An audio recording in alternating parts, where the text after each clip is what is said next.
وَلَقَدْ يَسَّرْنَا الْقُرْآنَ لِلذِّكْرِ فَهَلْ مِن مُّدَّكِرٍ۔ اور ہم نے قرآن کو سمجھنے کے لیے آسان کر دیا، تو کوئی ہے جو سوچے سمجھے۔ صوت القرآن، قرآن کی آواز۔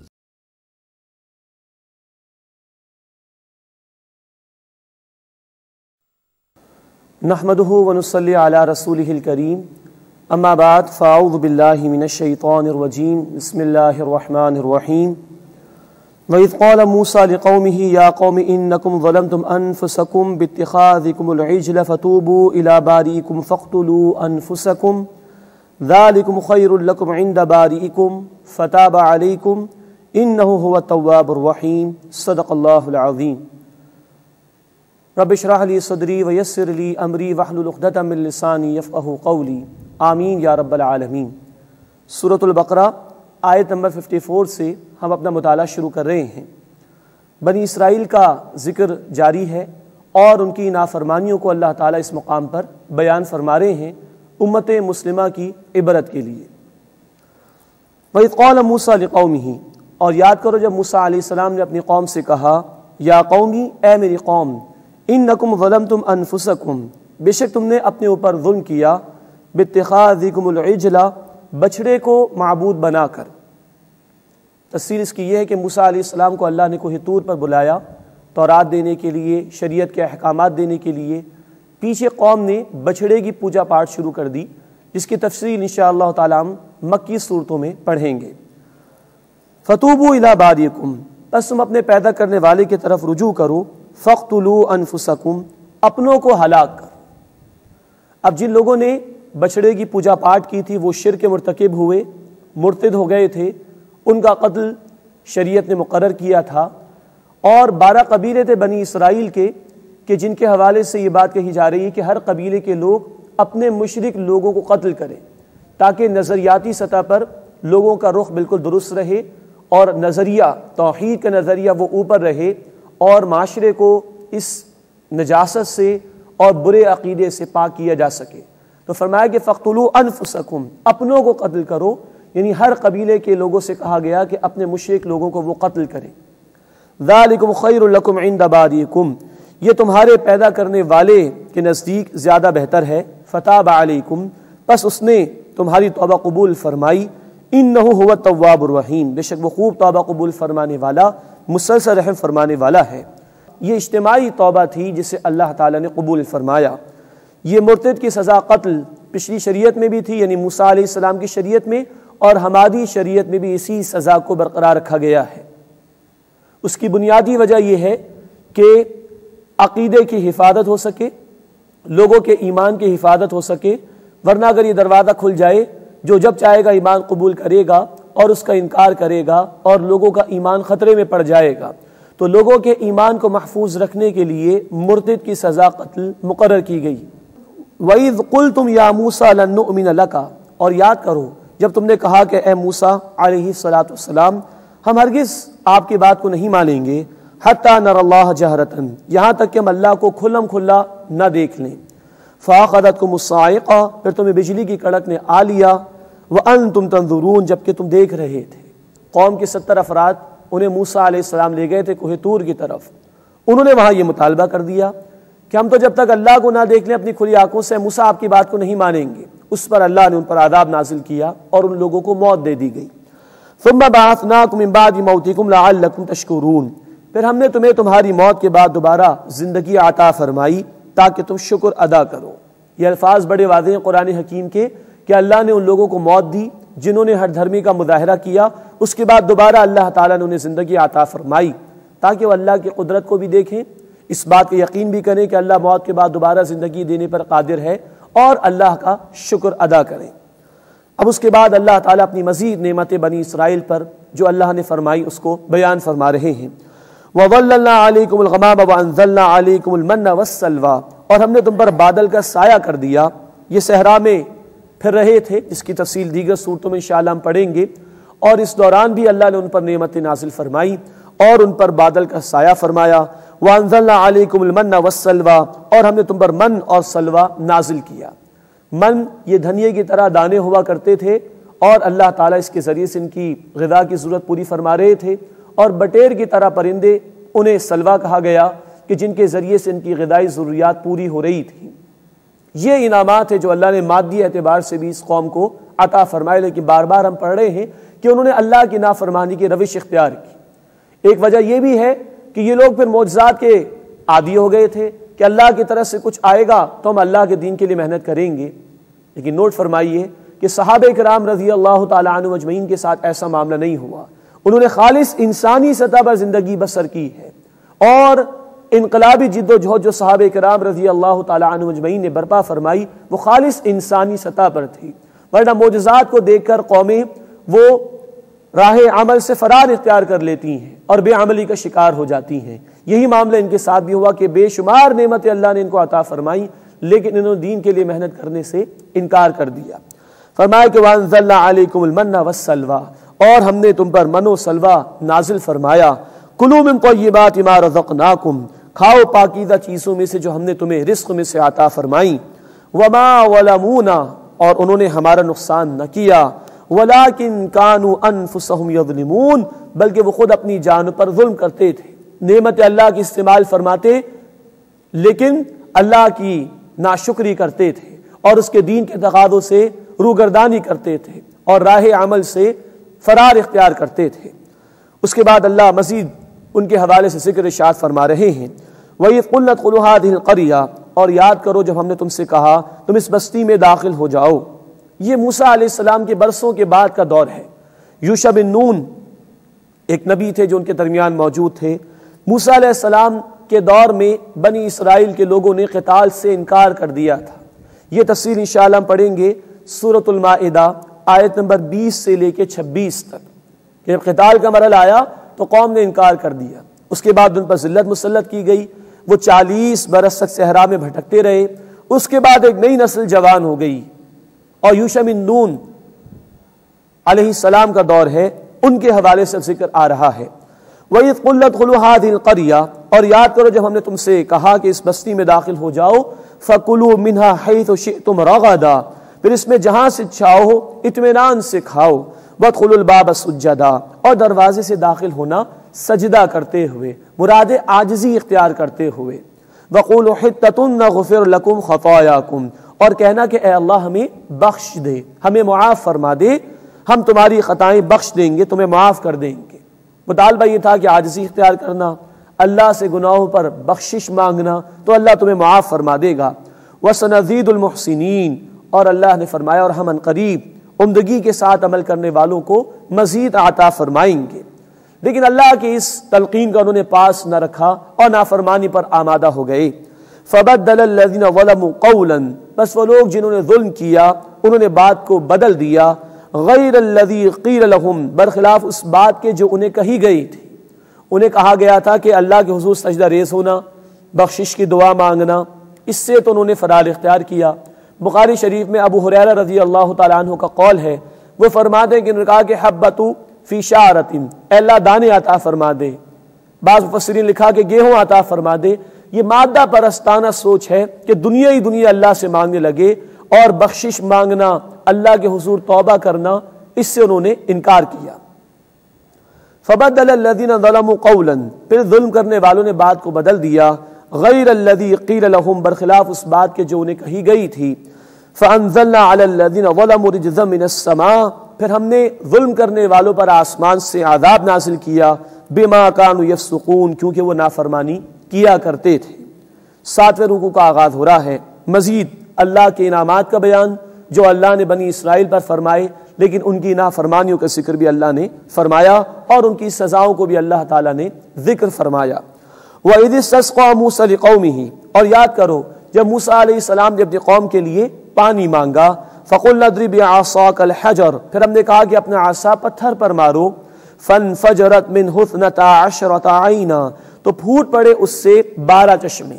بنی اسرائیل کے 12 قبیلے تھے، ہر قبیلے کے لیے الگ مقام اللہ نے مقرر فرما دیا پینے کے لیے۔ قَدْ عَلِمَ كُلُّ أُنَاسٍ مَشْرَبَهُمْ، ہر قبیلے نے اپنے پینے کے مقام کو جان لیا۔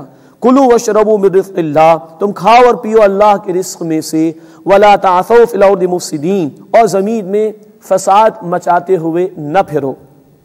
وَإِذْ قُلْتُمْ يَا مُوسَىٰ، اور یاد کرو جب تم نے کہا اے موسیٰ، لَن نَّصْبِرَ عَلَىٰ طَعَامٍ وَاحِدٍ، ہم ایک کھانے پر ہرگز صبر نہیں کریں گے، فَادْعُ لَنَا رَبَّكَ، تو آپ اپنے رب سے دعا کیجئے ہمارے لیے، يُخْرِجْ لَنَا مِمَّا تُنبِتُ الْأَرْضُ، کہ وہ ہمارے لیے نکالے اس میں سے کہ جو زمین اگاتی ہے، مِن بَقْلِهَا وَقِثَّائِهَا وَفُومِهَا وَعَدَسِهَا وَبَصَلِهَا، کچھ ترکاری اور ککڑی اور گندم اور مسور اور پیاز۔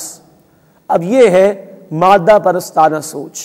اللہ کی نعمتیں بغیر محنت کے مل رہی تھی، بادل کا سایہ بھی تھا، من و سلوہ بھی بغیر محنت کے مل رہے تھے، لیکن انہوں نے اس پر اکتفا نہ کیا، زبان چٹخارے مانگنے لگی اور کہنے کہ اے موسیٰ اپنے رب سے دعا کیجئے کہ ہمیں یہ مل جائے۔ یہ ہے زوال کا شکار ہو جانے والی امت کا حال کہ اللہ کی نعمتوں کی ناقدری ہوتی ہے اور دنیا پرستی میں قوم مبتلا ہو جاتی ہے۔ اب اللہ رب العزت کا تبصرہ آ رہا ہے موسیٰ علیہ السلام کی زبان مبارک کے ذریعے سے۔ قَالَ أَتَسْتَبْدِلُونَ الَّذِي هُوَ أَدْنَىٰ بِالَّذِي هُوَ خَيْرٌ، موسیٰ علیہ السلام نے کہا کیا تم بدلنا چاہتے ہو وہ جو کہ ادنا ہے اس سے جو کہ بہتر ہے؟ جو نعمت اللہ اپنے فضل سے عطا فرما رہے ہیں، بغیر محنت کے عطا فرما رہے ہیں، وہ تم ناکافی سمجھ رہے ہو؟ اس بہتر کے مقابلے میں ادنا چیزوں کا مطالبہ کر رہے ہو؟ یہ سرزنش اللہ کی طرف سے ہو رہی ہے۔ اب اس کے بعد اللہ کا عذاب ان پر نازل بھی ہوا اور شدید الفاظ آگے اللہ رب العزت نے بیان فرمائے ہیں۔ اہبطوا مصرا، جاؤ کسی شہر میں اتر جاؤ، مراد جاؤ خود ہی کوئی ٹھکانہ تلاش کر لو اور وہاں سیٹل ڈاؤن ہو جاؤ۔ فإن لکم ما سألتم، وہاں تمہارے لیے یقیناً ہوگا وہ کچھ جو تم چاہتے ہو۔ یہ اللہ کی شان بے نیازی کا ذکر بھی اور اللہ کی ناراضگی کا بیان بھی۔ اگر تمہیں یہی کچھ چاہیے، دنیا پرستی چاہتے ہو، تو جاؤ خود ہی کوئی ٹھکانہ تلاش کر لو۔ وَضُرِبَتْ عَلَيْهِمُ الذِّلَّةُ وَالْمَسْكَنَةُ، اور ان پر ذلت اور محتاجی تھوپ دی گئی۔ وَبَاءُوا بِغَضَبٍ مِّنَ اللَّهِ، اور وہ اللہ کے غضب کے ساتھ لوٹے۔ یہ شدید الفاظ آئے ہیں اس قوم کے لیے۔ یہی وہ لوگ ہیں جن کا ذکر ہم پڑھتے ہوئے آ رہے ہیں۔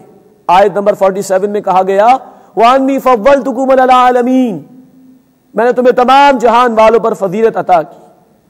4000 انبیاء انہیں دیے گئے، 1400 برس تک نبوت کا سلسلہ ان کے درمیان موجود رہا، بڑی بڑی بادشاہتیں انہیں عطا کی گئیں، تورات زبور انجیل جیسی کتابیں انہیں دی گئیں، لیکن مقصد کے ساتھ، دین کی ذمہ داری کے ساتھ یہ نعمتیں دی گئی تھیں، کیونکہ جب دین کی محنت سے انہوں نے جی چرایا تو اللہ رب العزت فرما رہے ہیں ضربت علیہم الذلۃ والمسکنہ، ان پر ذلت اور محتاجی تھوپ دی گئی۔ وباءوا بغضب من اللہ، اور وہ اللہ کے غضب کے ساتھ لوٹے۔ یہی وہ بات جس سورۃ الفاتحہ میں ہم نے پڑھی غیر المغضوب علیہم، اللہ ان سے بچا جن پر تیرا غضب ہوا۔ ان یہود پر اللہ کا غضب ہوا تھا۔ بخت نصر کے ہاتھوں 587 BCE بیفور کرسچن ایرا، عیسیٰ علیہ السلام 550 برس پہلے بابل یعنی عراق کے علاقے سے بادشاہ آیا اور یروشلم کی اینٹ سے اینٹ اس نے بجا دی۔ 6 لاکھ یہودیوں کو اس نے قتل کیا اور 6 لاکھ کو وہ قید کر کے لے گیا۔ پھر عیسیٰ علیہ السلام کے 70 برس کے بعد روم کے علاقے سے ٹائٹس نامی بادشاہ آیا، اس سے پھر یروشلم کی اینٹ سے اینٹ بجا دی۔ 1,33,000 یہودیوں کو اس نے قتل کیا۔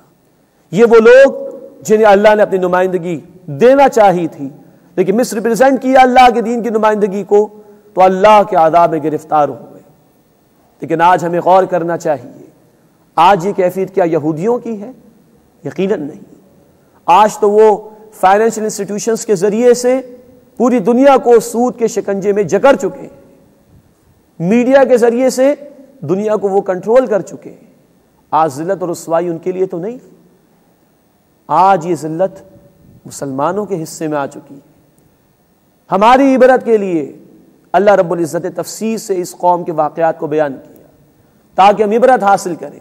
اللہ کے رسول نے بھی کہا تھا صلی اللہ علیہ وسلم، جامع ترمذی کی حدیث میں، لَيَأْتِيَنَّ عَلَىٰ أُمَّتِي مَا أَتَىٰ عَلَىٰ بَنِي إِسْرَائِيلَ حَذْفَ النَّعْلِ بِالنَّعْلِ، لازماً میری امت پر وہ حالات وارد ہو کر رہیں گے جو بنی اسرائیل پر وارد ہوئے تھے، جیسے ایک جوتی دوسرے جوتی کی بالکل مشابہ ہوتی ہے۔ ہمیں بھی اللہ نے قرآن جیسی عظیم دولت عطا فرمائی، بہترین امت میں شامل فرمایا، محمد کریم صلی اللہ علیہ وسلم کا امتی بنایا، اپنے دین کی تکمیل کا اعلان اللہ نے ہم پر فرمایا، لیکن ہم نے مس ریپرزینٹ کیا، دین کی ذمہ داری کو ادا نہیں کیا۔ آج یہ اس امت مسلمہ کی تصویر ہے، کشمیر اور فلسطین میں، افغانستان اور عراق میں کس کا خون بہتا ہے، کن کی بہنوں کی عصمت دری ہوتی ہے، کن پر ظلم و ستم کے پہاڑ توڑے جاتے ہیں۔ یہ قرآن کی آیت بتا رہی ہے۔ بنی اسرائیل سے اللہ کو کوئی دشمنی نہیں تھی، اور ہم میں کوئی سرخاب کے پر نہیں لگے ہوئے، انہوں نے اللہ کے دین کی نمائندگی کا حق ادا نہیں کیا، وہ ذلت اور رسوائی کا شکار ہوئے۔ آج ہم نے بھی دین کی ذمہ داری کو چھوڑ دیا، دین کی دعوت کو انسانیت تک پہنچانا، دین کے قیام کی جد و جہد کرنا ہم نے اسے ترک کیا، تو آج دنیا کے کونے کونے میں ہم ذلیل اور رسوا ہیں۔ اللہ ہمیں توفیق دے، ہم خود دین پر عمل کریں، اس دین کی دعوت کو عام کریں اور اس دین کے قیام کی جد و جہد میں شرکت کریں۔ اللہ ہمیں اس کی توفیق عطا فرمائے اور اس ذلت اور رسوائی سے ہماری حفاظت فرمائے۔ فرمائے کہ وَضُرِبَتْ عَلَيْهِمُ الذِّلَّةُ وَالْمَسْكَنَةُ، اور ان پر ذلت اور محتاجی تھوپ دی گئی، وَبَاءُوا بِغَضَبٍ مِّنَ اللَّهِ، اور وہ اللہ کے غضب کے ساتھ لوٹے۔ اس کے بعد اب قرآن بتا رہا ہے کہ کیوں یہ ہوا، ذَلِكَ بِأَنَّهُمْ كَانُوا يَكْفُرُونَ بِآيَاتِ اللَّهِ، یہ اس لیے کہ وہ اللہ کی آیات کا انکار کرتے تھے، وَيَقْتُلُونَ النَّبِيِّينَ بِغَيْرِ الْحَقِّ، اور ناحق انبیاء علیہم السلام کو قتل یعنی شہید کرتے تھے۔ تورات ان کو دی گئی، دیگر کتابیں بھی دی گئیں، لیکن عمل سے کتابوں کا انکار کیا اور انبیاء کو شہید کیا ہے۔ ان کی تاریخ بھری پڑی ہے، کئی انبیاء کو انہوں نے شہید کیا، ایک دن میں 43 انبیاء کو بھی انہوں نے شہید کیا، ان کی تاریخ بتاتی ہے۔ آج امت کا حال بھی یہی ہے، اللہ کی کتاب کو ہم فراموش کر چکے ہیں، اس کے لیے وقت لوگوں کے پاس نہیں، اور نبوت تو ختم ہو گئی رسول اکرم صلی اللہ علیہ وسلم پر، لیکن انبیاء کے وارث علماء حق ہوتے ہیں۔ ہماری امت کی تاریخ بھی بھری پڑی ہے کہ اہل حق علماء کو پہلے بھی شہید کیا گیا، آج بھی شہید کیا جاتا ہے، جس کی وجہ سے آج ہم اللہ کے غضب کا شکار ہیں۔ اللہ ہمیں اپنے عمل کی اصلاح کرنے کی توفیق عطا فرمائے۔ ذَلِكَ بِمَا عَصَوْا وَكَانُوا يَعْتَدُونَ، یہ اس لیے ہوا کہ انہوں نے نافرمانی کی اور وہ حد سے بڑھ جایا کرتے تھے۔ 8ویں رکوع کا آغاز ہو رہا ہے، ان کی مزید لسٹ اللہ نے بیان فرمائی جرائم کے اعتبار سے، اور ایک اہم واقعے کو اللہ نے اس رکوع میں بیان کیا۔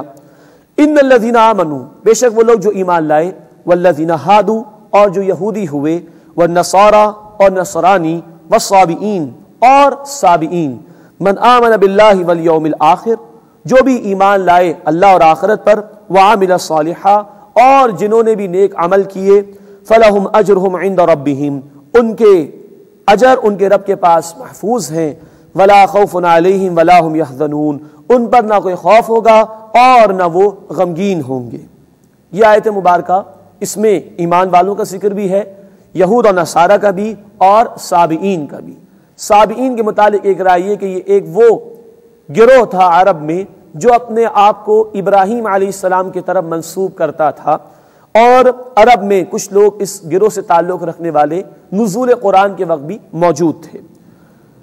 یہ آیت مبارکہ سمجھنے کے حوالے سے بعض لوگوں کو دشواری ہوئی، اور بعض لوگوں نے یہ سمجھا، اور اس کی بنیاد پر ایک فتنہ وحدت ادیان کے نام پر کھڑا بھی کر دیا گیا، جو بھی اللہ اور آخرت کو مانے اور نیک عمل کرے، چاہے یہودی ہو عیسائی ہو، سب کے سب جنت میں جائیں گے۔ یہ بات درست نہیں ہے۔ اصل میں جو بات یہاں پر بیان کی جا رہی ہے وہ یہ ہے کہ نجات کسی گروہ کے ساتھ وابستگی پر منحصر نہیں، بلکہ ایمان جو بھی قبول کرے گا، جو بھی ایمان کے تقاضوں پر عمل کرے گا، اس کو اللہ کے ہاں کامیابی ملے گی۔ ہر دور میں جو بھی رسول موجود رہے، اس وقت کے لوگوں نے ان رسول کی بات اگر مانی، ایمان قبول کیا اور نیک اعمال کیے تو وہ کامیاب ہوں گے۔ اب نبوت ختم ہو گئی رسول اکرم صلی اللہ علیہ وسلم پر، اس لیے اب ضروری ہے نجات کے لیے کہ آپ صلی اللہ علیہ وسلم کی ختم نبوت کو مانا جائے اور پھر نیک عمل کیا جائے، تبھی نجات ممکن ہوگی۔ اس آیت کے حوالے سے بعض لوگوں نے یہ بھی فتنہ پیش کرنے کی کوشش کی کہ بھائی یہودی بھی اللہ اور آخرت کو مانتے ہیں، نصارہ بھی اللہ اور آخرت کو مانتے ہیں، ہندوؤں کا بھی تصور موجود ہے، تو سب لوگوں کو ملا لیا جائے۔ صرف رسالت کے حوالے سے فرق ہے نا، جس کا ذکر اس آیت میں نہیں کیا گیا۔ تو اگر رسالت کے حوالے سے کوئی اختلاف بھی ہے تو اس کو گوارا کر لیا جائے اور سب کو ملا کر ایک نیا وحدت ادیان پر مبنی دین پیش کر دیا جائے، یہ بھی سراسر گمراہی ہے۔ قرآن کی کسی ایک آیت کی بنیاد پر عقیدے یا نجات کا فیصلہ نہیں کیا جا سکتا۔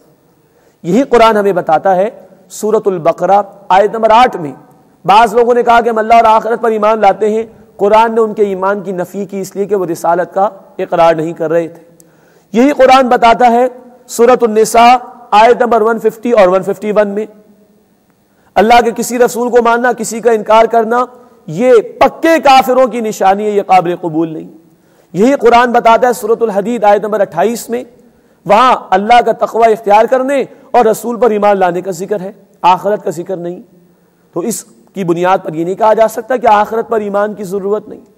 تو حاصل کلام یہ ہے کہ کسی ایک آیت کی بنیاد پر عقیدے نجات کا فیصلہ کرنا درست نہیں، تمام متعلقہ آیت کو سامنے رکھ کر پھر نجات کا فیصلہ کرنا چاہیے۔ اور اب جو بھی چاہتا ہے کہ اس سے نجات ملے، اسے رسول اکرم صلی اللہ علیہ وسلم کی ختم نبوت کو ماننا ہوگا اور اس کے تقاضوں پر عمل کرنا ہوگا، اس کے بغیر نجات ممکن نہیں۔ وَلَا خَوْفٌ عَلَيْهِمْ وَلَا هُمْ يَحْزَنُونَ، ایسے لوگوں پر نہ کوئی خوف ہوگا اور نہ وہ غمگین ہوں گے۔ وَإِذْ أَخَذْنَا مِيثَاقَكُمْ، اور یاد کرو جب ہم نے تم سے پختہ عہد لیا۔ اس کا ذکر انشاءاللہ آیت نمبر 83 میں آئے گا سورۃ البقرہ ہی میں۔ وَرَفَعْنَا فَوْقَكُمُ الطُّورَ، اور ہم نے تم پر کوہ طور کو بلند کیا۔ اس کا ذکر انشاءاللہ آئے گا سورۃ الاعراف آیت نمبر 171 میں۔ خُذُوا مَا آتَيْنَاكُمْ بِقُوَّةٍ، جو کچھ ہم نے تمہیں عطا کیا اسے مضبوطی سے تھامو، جو کتاب دی جا رہی، جو احکامات دیے جا رہے ہیں اسے قبول بھی کرو، مضبوطی سے تھامو، اس پر عمل کرو۔ وَاذْكُرُوا مَا فِيهِ، اور جو کچھ اس میں ہے اسے یاد رکھو۔ لَعَلَّكُمْ تَتَّقُونَ، تاکہ تم بچ سکو، مراد ہے کہ اللہ کی ناراضگی اور اس کی سزا سے بچ سکو۔ ثُمَّ تَوَلَّيْتُم مِّن بَعْدِ ذَلِكَ، پھر اس کے بعد تم پھر گئے، نافرمانی کر گئے۔ فَلَوْلَا فَضْلُ اللَّهِ عَلَيْكُمْ وَرَحْمَتُهُ، بس اگر اللہ کا فضل نہ ہوتا تم پر اور اس کی رحمت نہ ہوتی، لَكُنْتُ مِنَ الْخَاسِرِينَ، تو یقیناً تم خسارہ اٹھانے والوں میں سے ہو جاتے۔ اللہ کا فضل ہوا، وہ تمہیں معاف فرما رہا ہے، وہ تمہیں مہلت دے رہا ہے کہ پلٹ آؤ اس کی طرف، اگر ایسا نہ ہوتا تم ہمیشہ کے خسارے میں پڑ جاتے۔ وَلَقَدْ عَلِمْتُمُ الَّذِينَ اعْتَدَوْا مِنْكُمْ فِي السَّبْتِ، اور یقیناً تم نے ان لوگوں کو جان لیا جنہوں نے تم میں سے ہفتے کے دن کے بارے میں زیادتی کی تھی۔ اصحاب السبت، ہفتے والوں کا واقعہ تفصیل سے انشاءاللہ ہم پڑھیں گے سورۃ الاعراف رکوع نمبر 21 میں۔ ایک مخصوص دن عبادت کا انہیں دیا گیا تھا، لیکن اس میں انہوں نے نافرمانی کی تھی۔ ذکر کئی مرتبہ قرآن نے کیا ہے، لیکن تفصیل انشاءاللہ آئے گی سورۃ الاعراف رکوع نمبر 21 میں۔ فَقُلْنَا لَهُمْ كُونُوا قِرَدَةً خَاسِئِينَ، تب ہم نے ان سے کہا کہ تم ذلیل بندر ہو جاؤ۔ یہ سخت سزا اللہ نے نافرمانی کی دنیا میں انہیں دی تھی۔ فَجَعَلْنَاهَا نَكَالًا لِمَا بَيْنَ يَدَيْهَا وَمَا خَلْفَهَا، پھر ہم نے انہیں اس وقت موجود لوگوں کے لیے اور بعد میں آنے والوں کے لیے عبرت بنا دیا۔ یہ بنی اسرائیل ہی کا ایک گروہ تھا، جب اللہ کی نافرمانی کی ہفتے کے دن کے بارے میں، تو اللہ نے ذلیل خوار بندر بھی انہیں بنا دیا، اس وقت کے موجود لوگوں کے لیے بھی عبرت بنایا اور بعد میں آنے والوں کے لیے بھی عبرت انہیں بنا دیا۔ وَمَوْعِظَةً لِّلْمُتَّقِينَ، اور تقوی اختیار کرنے والوں کے لیے نصیحت بنا دیا۔ مراد ہے کہ ان کے حالات کو دیکھ کر، ان کے انجام کو دیکھ کر عبرت حاصل کرو اور اللہ کی نافرمانی سے بچنے کی فکر اور کوشش کرو۔ اب اس کے بعد ایک واقعے کے ضمن میں بات آ رہی ہے۔ بنی اسرائیل میں ایک شخص کا قتل ہو گیا تھا، اس کے قاتل کا نام معلوم نہیں ہو رہا تھا۔ اللہ کا حکم موسیٰ علیہ السلام کے ذریعے یہ ہوا، ایک گائے ذبح کرو اور اس کا ایک گوشت کا حصہ مقتول کو مارو، وہ زندہ ہوگا اور قاتل کا نام بتا دے گا۔ یہ واقعہ ہے۔ اس مقام پر جو ہم پڑھ رہے ہیں، اس واقعے کا ذکر اللہ تعالیٰ نے اس کی حکمت کے پیش نظر کیا، اور واقعے کی کچھ تفصیل انشاءاللہ تعالیٰ اگلے رکوع میں بھی ہمارے سامنے آ جائے گی کہ اس کا پس منظر کیا تھا۔ فرمایا وَإِذْ قَالَ مُوسَىٰ لِقَوْمِهِ، اور یاد کرو جب موسیٰ علیہ السلام نے اپنی قوم سے کہا، إِنَّ اللَّهَ يَأْمُرُكُمْ أَن تَذْبَحُوا بَقَرَةً، بے شک اللہ تمہیں حکم دیتا ہے کہ تم ایک گائے ذبح کرو۔ اسی بقرہ کے لفظ سے اس سورہ مبارکہ کا نام البقرہ ہے، کہ بے شک اللہ تمہیں حکم دیتا ہے کہ تم ایک گائے ذبح کرو۔ قالوا، وہ کہنے لگے، اتتخذنا ہزوا، اے موسیٰ کیا آپ ہم سے مذاق کرتے ہیں؟ قال اعوذ باللہ ان اکون من الجاہلین، موسیٰ علیہ السلام نے فرمایا میں اللہ کی پناہ میں آتا ہوں اس بات سے کہ میں نادان لوگوں میں سے ہو جاؤں۔ قالوا ادع لنا ربک، انہوں نے کہا کہ اے موسیٰ علیہ السلام اپنے رب سے پوچھئے ہمارے لیے، یبین لنا ما ہی، کہ وہ ہمیں بتائے کہ وہ گائے کیسی ہے۔ اب سیدھا سا حکم تھا اللہ کا، گائے ذبح کرو، کوئی بھی گائے ذبح کر دیتے، لیکن دل میں ٹیڑھ ہے، عمل سے فرار اختیار کرنے کا جذبہ اور روش آ چکی ہے، تو اب وہ فرار اختیار کرنے کے لیے طرح طرح کے سوالات پیش کر رہے ہیں۔ اے موسیٰ آپ اپنے رب سے پوچھ کر تو بتائیے کہ وہ بتائے کہ ہمیں گائے کیسی ہے۔ فرمایا قال انہ یقول، موسیٰ علیہ السلام نے کہا کہ اللہ تعالیٰ فرماتے ہیں انہا بقرۃ لا فارض ولا بکر، وہ گائے نہ بوڑھی ہے اور نہ چھوٹی عمر کی، آوان بین ذالک، اس کے درمیان جوان ہونی چاہیے۔ فافعلوا ما تؤمرون، پس تمہیں جو حکم دیا جاتا ہے وہ کر ڈالو۔ اب سوالات مزید یہ پوچھیں گے اور اللہ تعالیٰ کی طرف سے اور مشکلات ان کے لیے پیدا کی جائیں گی، اس لیے کہ سیدھے سیدھے حکم پر عمل نہیں کیا، خود سوالات پوچھ کر اپنے لیے مشکلات پیدا کر رہے ہیں۔ قالوا ادع لنا ربک، انہوں نے کہا کہ آپ اپنے رب سے پوچھئے، یبین لنا ما لونہا، وہ ہمیں بتائے کہ اس کا رنگ کیسا ہو۔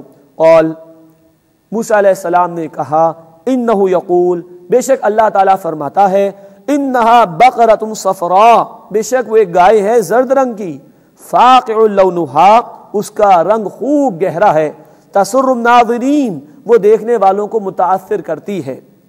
پھر سوال کر رہے ہیں، قالوا ادع لنا ربک، انہوں نے کہا کہ آپ اپنے رب سے پوچھئے، یبین لنا ما ہی، وہ ہمیں بتائے وہ ہے کیسی۔ ان البقرۃ تشابہ علینا، بے شک گائے تو ہمیں شبے میں ڈالتی ہے، وَإِنَّا إِن شَاءَ اللَّهُ لَمُهْتَدُونَ، اور اگر اللہ نے چاہا تو ہم ضرور ہدایت پا جائیں گے۔ یہ انشاءاللہ کہنا تھا کہ جس کی وجہ سے آسانی ہو گئی، ورنہ حضرت ابو ہریرہ رضی اللہ تعالیٰ عنہ فرماتے کہ قیامت تک بھی ایسی گائے ان کو نہ ملتی۔ قال انہ یقول، موسیٰ علیہ السلام نے کہا کہ اللہ تعالیٰ فرماتا ہے انہا بقرۃ لا ذلول، کہ وہ ایک گائے ہے جس سے خدمت نہ لی جاتی ہو، تثیر الارض، نہ وہ استعمال کی جاتی ہو زمین کو جوتنے یعنی ہل چلانے کے لیے، ولا تسقی الحرث، اور نہ ہی وہ کھیتی کو پانی دینے کے لیے استعمال کی جاتی ہو، مراد ہے کہ وہ آرام سے بیٹھی رہتی ہو، کوئی کام کاج نہ کرتی ہو، مسلمۃ، بے عیب ہو، اس میں کوئی دھبا بھی نہیں ہونا چاہیے، لا شیۃ فیہا، مسلمۃ، بے عیب ہو، لا شیۃ فیہا، اس میں کوئی داغ دھبا بھی نہیں ہونا چاہیے۔ اب یہ مشکلات در مشکلات پیدا ہو گئیں۔ قالوا الآن جئت بالحق، وہ بولے اب آپ ٹھیک ٹھیک بات لے کر آئے ہیں۔ فذبحوها، پھر انہوں نے اس گائے کو ذبح کیا، وما كادوا يفعلون، اور وہ ایسے لگتے نہیں تھے کہ وہ ذبح کریں گے، ان کی روش نافرمانی کی ہو گئی تھی، لیکن ہر اعتبار سے سوالات کے جوابات دے دیے گئے، تو اب گائے انہوں نے چاروں نچار ذبح کر ہی ڈالی۔ یہ واقعے کی کچھ تفصیل آ گئی۔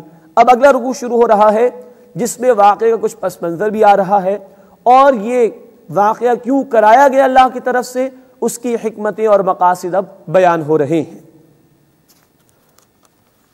وَإِذْ قَتَلْتُمْ نَفْسًا فَادَّارَأْتُمْ فِيهَا، اور یاد کرو جب تم نے ایک آدمی کو قتل کر دیا اور پھر تم ایک دوسرے پر الزام ڈال رہے تھے، مقتول کے قاتل کا پتہ نہیں چل رہا تھا، الزام تراشیاں ہو رہی تھیں۔ وَاللَّهُ مُخْرِجٌ مَا كُنْتُمْ تَكْتُمُونَ، اور اللہ ظاہر فرمانے والا تھا جو کچھ تم چھپاتے تھے۔ فَقُلْنَا اضْرِبُوهُ بِبَعْضِهَا، پھر ہم نے کہا کہ تم اس کو یعنی مقتول کو گائے کا ایک ٹکڑا مارو، كَذَلِكَ يُحْيِي اللَّهُ الْمَوْتَى، اسی طرح اللہ مردوں کو زندگی عطا فرمائے گا، وَيُرِيكُمْ آيَاتِهِ، اور وہ تمہیں اپنی آیات اپنی نشانیاں دکھاتا ہے، لَعَلَّكُمْ تَعْقِلُونَ، تاکہ تم عقل سے کام لو۔ پھر یہی ہوا، گائے ذبح ہوئی اور گائے کا ایک حصہ لے کر مقتول کو مارا گیا، مقتول زندہ ہوا اور اس نے اپنے قاتل کا نام بتایا اور دوبارہ اس کو موت دے دی گئی۔ یہاں دو مقاصد تھے۔ نمبر ایک، بنی اسرائیل برسوں سے غلام تھے مصر میں، اور مصر میں گائے کا تقدس موجود تھا، یہ شرک ان کے یہاں بھی موجود تھا۔ غلامانہ ذہنیت کی وجہ سے بنی اسرائیل کے لوگوں میں بھی گائے کا تقدس پیدا ہو گیا، وہ اس کو کچھ عجیب ہی شے سمجھنے لگے تھے، تو یہ گائے ذبح کرائی گئی، ان کے ہاتھوں سے ذبح کرائی گئی تاکہ گائے کا تقدس دلوں سے نکل جائے اور اس شرک کی نفی کر دی جائے۔ دوسرا جو مقصد پیش نظر تھا وہ یہ تھا کہ بعث بعد الموت، مرنے کے بعد دوبارہ زندگی دی جائے گی، اس پر ان کا یقین کمزور ہو گیا تھا اور لوگ جھٹلا رہے تھے۔ تو اللہ نے دکھا دیا، یہ مقتول تمہارے سامنے مردہ پڑا ہوا تھا، اللہ کے حکم سے گائے کا ایک حصہ ایسے مارا گیا اور یہ دوبارہ زندہ ہو گیا۔ اس طرح اللہ مردوں کو زندگی عطا فرمائے گا۔ کذالک یحیی اللہ الموتى، اللہ اس طرح مردوں کو زندگی عطا فرمائے گا۔ ویریکم آیاتہ، اور وہ اپنی آیات، اپنی نشانیاں تمہیں دکھاتا ہے، لعلکم تعقلون، تاکہ تم عقل سے کام لو۔ تو ان واقعات کو جو قرآن بیان کرتا ہے، یہ قصہ کہانی کے لیے نہیں معاذ اللہ، بلکہ مقاصد کے تحت واقعات بیان کیے گئے۔ واقعہ ایک ہے لیکن کئی حکمت کے پہلو اس میں ہیں اور کئی مقاصد ہیں ان واقعات کے پیچھے جو قرآن حکیم بیان کرتا ہے۔ ثم قست قلوبکم من بعد ذلک، پھر اس کے بعد تمہارے دل سخت ہو گئے، فہی کالحجارہ، تو وہ پتھر جیسے ہو گئے، او اشد قسوہ، یا اس سے بھی زیادہ سخت ہو گئے۔ اب یہاں ایک یونیورسل ٹروتھ اللہ تعالیٰ بیان کر رہے ہیں، جب ایک امت زوال کا شکار ہو جائے، جیسے کہ بنی اسرائیل کے دور زوال کا ذکر آ رہا ہے، تو دل سخت ہو جاتے ہیں اور اللہ کی یاد سے دل خالی ہو جاتے ہیں، کتاب سے دوری ہو جاتی ہے، دین کے تقاضوں کو فراموش کر دیا جاتا ہے، اور دل اتنے سخت ہو جاتے ہیں کہ پتھروں کو بھی پیچھے چھوڑ دیتا ہے انسان۔ فرمایا کہ فہی کالحجارہ، تو وہ پتھر جیسے ہو گئے، او اشد قسوہ، یا اس سے بھی زیادہ سخت۔ وَإِنَّ مِنَ الْحِجَارَةِ لَمَا يَتَفَجَّرُ مِنْهُ الْأَنْهَارُ، اور بے شک بعض پتھروں میں سے تو نہریں پھوٹ پڑتی ہیں۔ وَإِنَّ مِنْهَا لَمَا يَشَّقَّقُ، اور بے شک ان میں سے بعض پھٹ جاتے ہیں، فَيَخْرُجُ مِنْهُ الْمَاءُ، تو اس میں سے پانی نکل جاتا ہے، پانی بہہ اٹھتا ہے۔ وَإِنَّ مِنْهَا لَمَا يَحْبِطُ مِنْ خَشْيَةِ اللَّهِ، اور ان میں سے بعض ہیں کہ اللہ کی خشیت سے گر پڑتے ہیں۔ وَمَا اللَّهُ بِغَافِلٍ عَمَّا تَعْمَلُونَ، اور اللہ اس سے بے خبر نہیں ہے جو کچھ تم کرتے ہو۔ اب یہاں دور زوال کا ذکر ہو رہا ہے بنی اسرائیل کے حوالے سے۔ اس زوال کے دور میں تم نے کتاب کو فراموش کر دیا، اللہ کے دین کے تقاضوں کو فراموش کر دیا، تو تمہارے دل پتھروں سے بھی زیادہ سخت ہو گئے۔ حالانکہ پتھروں کا معاملہ تو یہ ہے، وہ دوسروں کو نفع دیتے ہیں، کہیں چٹان پھٹتی ہے، نہریں بہہ جاتی ہیں، کہیں لوگ اس سے پانی حاصل کرتے ہیں، سیراب ہو جاتے ہیں، اور بعض پتھر ایسے ہیں کہ جن میں اللہ کی خشیت موجود ہوتی ہے، کیونکہ ہر شے کائنات میں اللہ کی تسبیح کر رہی۔ سورہ بنی اسرائیل آیت نمبر 44 میں ذکر ہے کہ کائنات میں ہر شے اللہ کی تسبیح کر رہی ہے، لیکن تم اس کی تسبیح کو سمجھ نہیں سکتے۔ یہ پتھر بھی اللہ کی تسبیح کرتے ہیں اور جھک جاتے ہیں، گر جاتے ہیں اس کی خشیت اور خوف کی وجہ سے۔ لیکن جن کو اللہ نے کتاب دی، دین حق عطا کیا، اس کی ذمہ داری ادا کی اور اس کی ذمہ داری ان کے ذمہ لگائی، اگر وہ کتاب کو فراموش کر دیں، وہ دین کی ذمہ داریوں کو بھلا دیں، تو ان کے دل پتھروں سے بھی زیادہ سخت ہو جاتے ہیں۔ اللہ تعالیٰ اس برے انجام سے ہماری حفاظت فرمائے۔ وَمَا اللَّهُ بِغَافِلٍ عَمَّا تَعْمَلُونَ، اور اللہ اس سے بے خبر نہیں ہے جو کچھ تم کرتے ہو۔ اب مسلمانوں سے کچھ خطاب ہے۔ یہود کے 3 قبیلے مدینے میں آباد تھے، ان میں ان کے علماء بھی تھے جن کے پاس تورات کا علم موجود تھا۔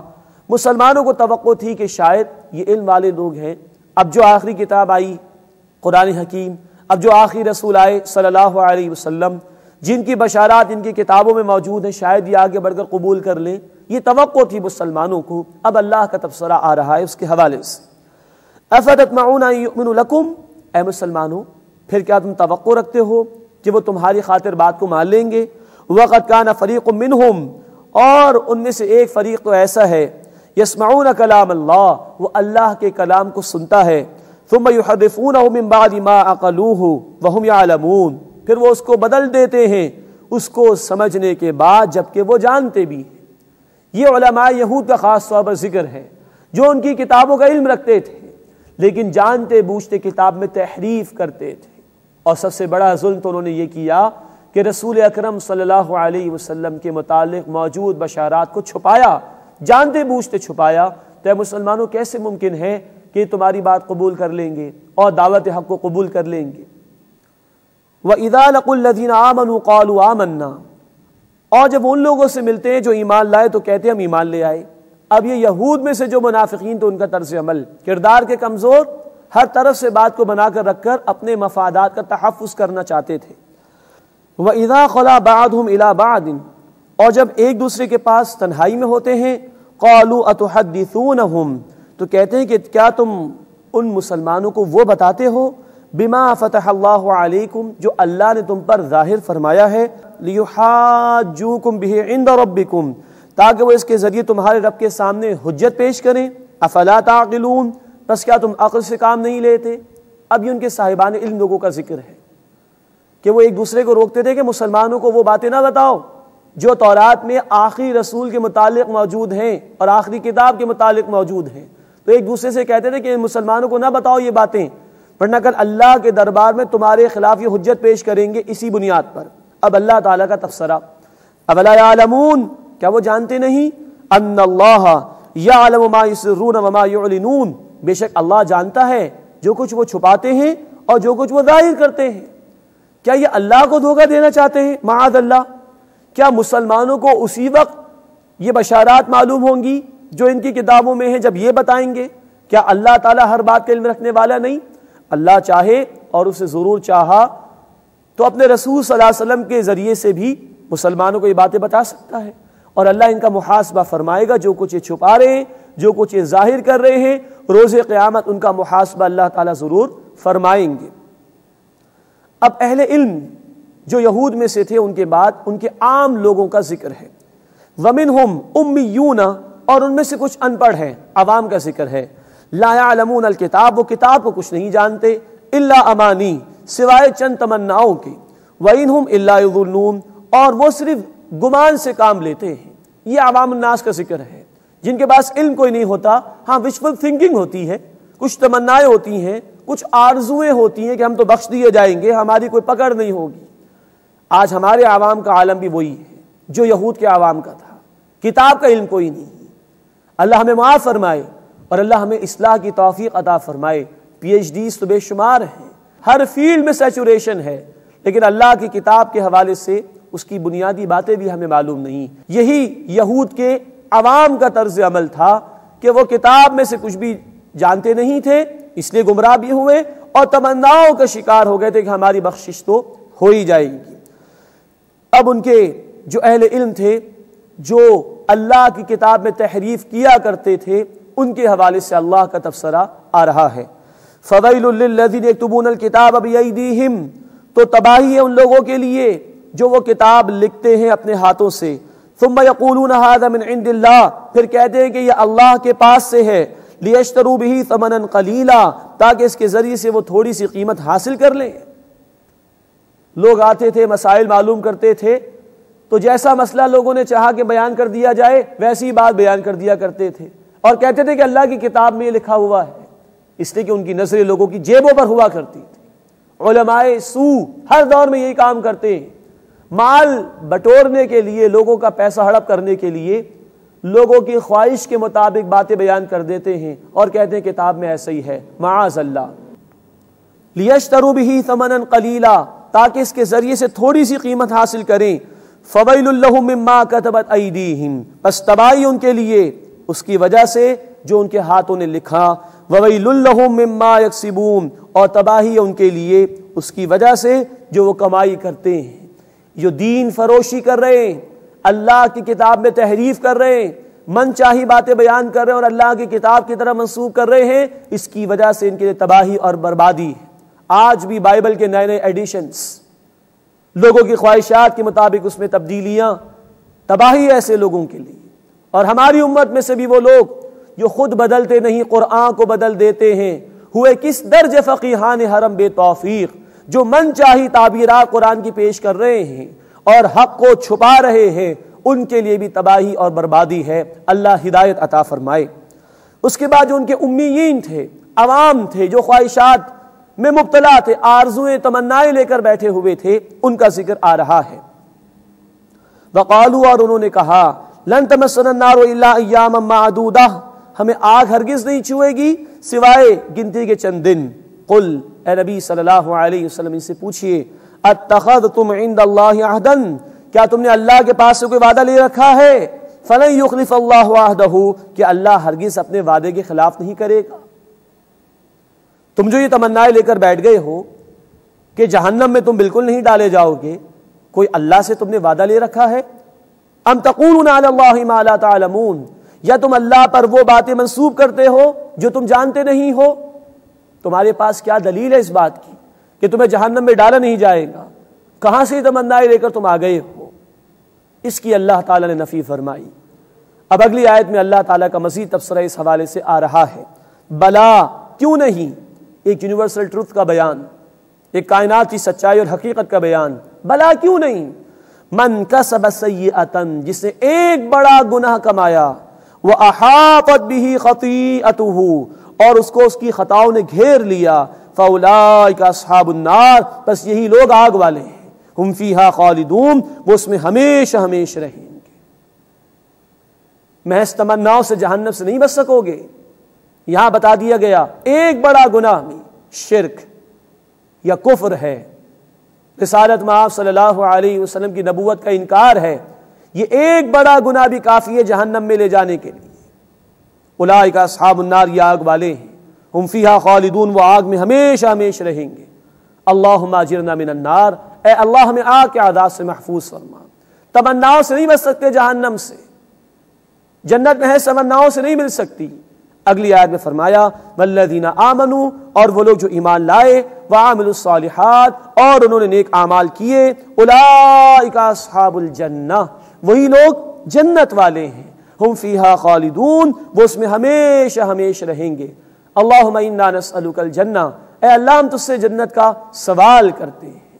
یہاں بتا دیا گیا محض تمنائیں کام نہیں آئیں گی، خواہشات سے جنت نہیں ملے گی، ایمان لاؤ اور ایمان کے تقاضوں پر عمل کرو، نیک اعمال کرو، یہ وہ راستہ ہے جس کے ذریعے سے، جس پر چلنے کے بعد ہی جنت مل سکے گی۔ اللہ تعالیٰ ان گمراہیوں سے ہماری حفاظت فرمائے جو بنی اسرائیل میں پیدا ہو گئی تھیں، ہمیں حق کو قبول کرنے اور اس کے تقاضوں پر عمل کرنے کی توفیق عطا فرمائے، اور ہمیں خواہشات و تمناؤں کے مقابلے میں حقیقی ایمان قبول کرنے اور اس کے تقاضوں پر عمل کرنے کی توفیق عطا فرمائے، آمین یا رب العالمین۔ وآخر دعوانا ان الحمد للہ رب العالمین۔